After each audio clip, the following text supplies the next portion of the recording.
At the moment, I'm the Special Advisor for the Sustainable Development Goals in the Office of the President in the United Nations.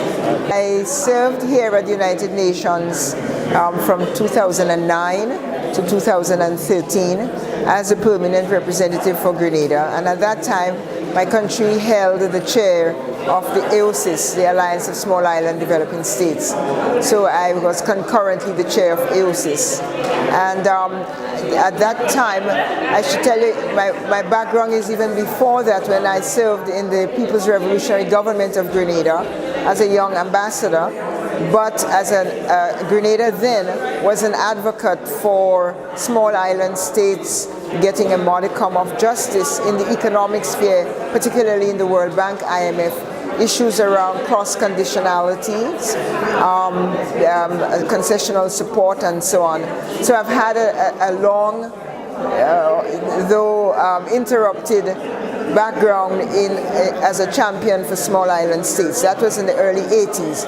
So leapfrog back to the 2009 in the United Nations, where the issue had by then, the issue of small island developing states, by then had come of age, really around the question of our need for protections and special attention in the growing troubles from climate change, and how the climate change negatively affected all our efforts at sustainable development. I think it is in that period that I served at the same time with Peter Thompson from Fiji, and we understood and respected each other as two diplomats from two different parts of the world, but small island developing states, putting our countries and our causes of our region on the international agenda.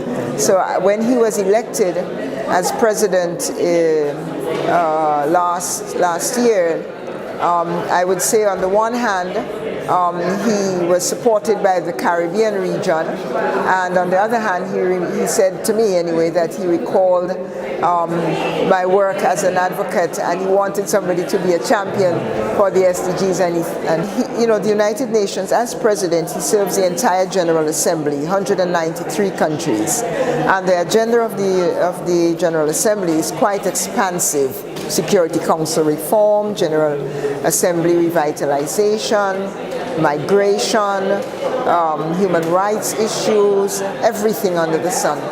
But in 2015, the General Assembly adopted a series of landmark agreements, including, or the overarching one was the Agenda 2030, that said the future we want must be governed by principles of sustainability and targets in 17 key areas to mark that.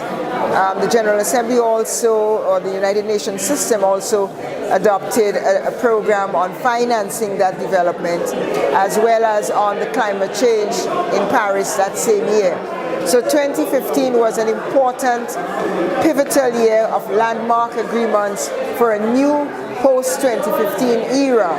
And we have spent our time focusing on that as the main organizing principle around which so many other issues and topics have been discussed. There are 17 goals, and they're numbered, and the ocean goal is number 14.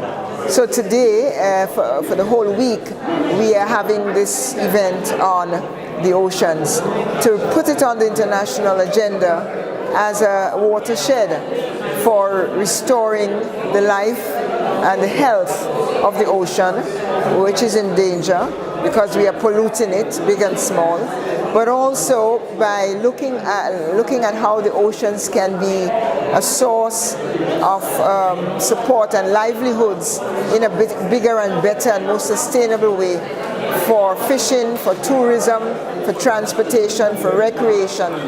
So the Oceans Agenda has brought 5,000 persons here, maybe 100 governments, 932 commitments on a voluntary basis of what the world will do to continue improving the health and the overall life and sustainability of the oceans.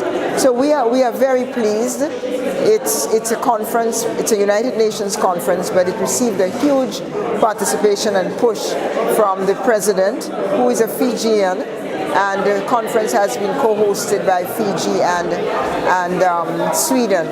My own country, Grenada, has played a big role in anchoring the partnership dialogue on measures for sharing the benefits of the ocean under 14.7 of the goals. How could fishing, fisheries and fisher persons and others find solutions to the challenges they face, especially around subsidies for an overfishing and illegal fishing and coastal management and capacity building.